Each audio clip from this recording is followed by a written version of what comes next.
একটা ভীতিকর অবস্থার সৃষ্টি করা, আগুন দিয়ে একটা ভীতিকর অবস্থার সৃষ্টি করা, এটা করাই হচ্ছে যাতে নির্বাচনটা অনিশ্চয়তার দিকে চলে যায়, নির্বাচন নিয়ে একটা ভীতির পরিস্থিতি সৃষ্টি হয় এবং মানুষ নিরুৎসাহিত হয়। সেজন্যই আমরা বাড়তি কাজ হিসেবে বলছি এই ব্যবস্থাগুলো আজকে দেখছেন, ভোটের গাড়ি, এগুলো হচ্ছে জনগণকে বলা যে সরকার নির্বাচনের জন্য বদ্ধপরিকর। সরকার জানে জনগণও ভোট দিতে খুবই আগ্রহী, রাজনৈতিক দলগুলো নির্বাচনের পক্ষে আছে।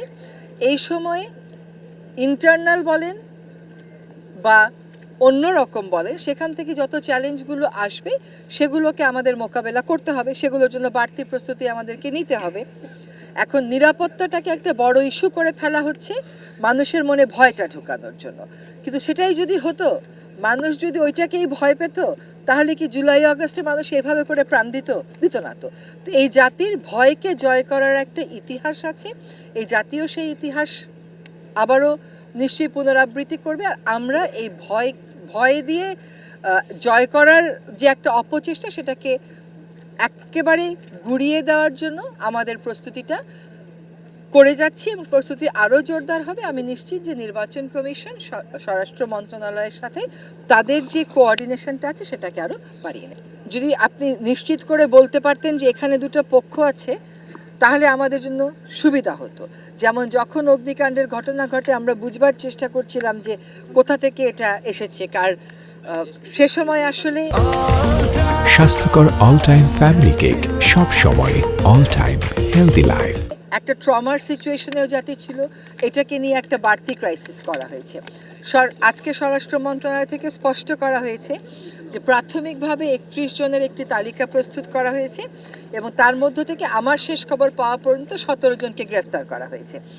যে সংবাদপত্রগুলো আক্রান্ত, সেই সংবাদপত্রগুলোর সাথে একসাথে কাজ করে দোষী ব্যক্তিদেরকে চিহ্নিত করে সরকার তাদেরকে আইনি ব্যবস্থার মুখোমুখি অতি অবশ্যই করবে। এবং এটা করতেই হবে আমাদেরকে এই জন্য যে মানুষ যাতে বুঝতে পারে যে এরকম অপরাধ করে পার পাওয়া যাবে না। যদি কারো মতের সাথে আপনার মতের দ্বিমত থাকে, এটা তো থাকতেই পারে, সেজন্যই তো গণতন্ত্র, সেজন্যই তো ভোট। আপনি আপনার মত দিয়ে তার উল্টো একটা ন্যারেটিভ করেন, ঠিক যেই কথাটা আমাদের শহীদ হাদি বলেছিল, কিন্তু আপনি তাকে কাজ করতে দেবেন না, একটা ভয় ছড়াবেন, তার কার্যালয়ে আগুন লাগিয়ে দেবেন, এটা কোনোভাবেই বরদাস্ত করা হবে না। আমরা যেন কেউই একটা উপসংহারে পৌঁছে না যাই যে এটা এই জন্য হয়েছে, কারণ ঘটনা বিশ্লেষণটা যেন আইনশৃঙ্খলা রক্ষাকারী বাহিনী করতে পারে, সরকারের যে গোয়েন্দা সংস্থাগুলো আছে তারা করতে পারে। সেজন্য আপনাদের কাছে যা তথ্য আছে সব তথ্য দিয়ে তাদেরকে আপনারা সাহায্য করেন।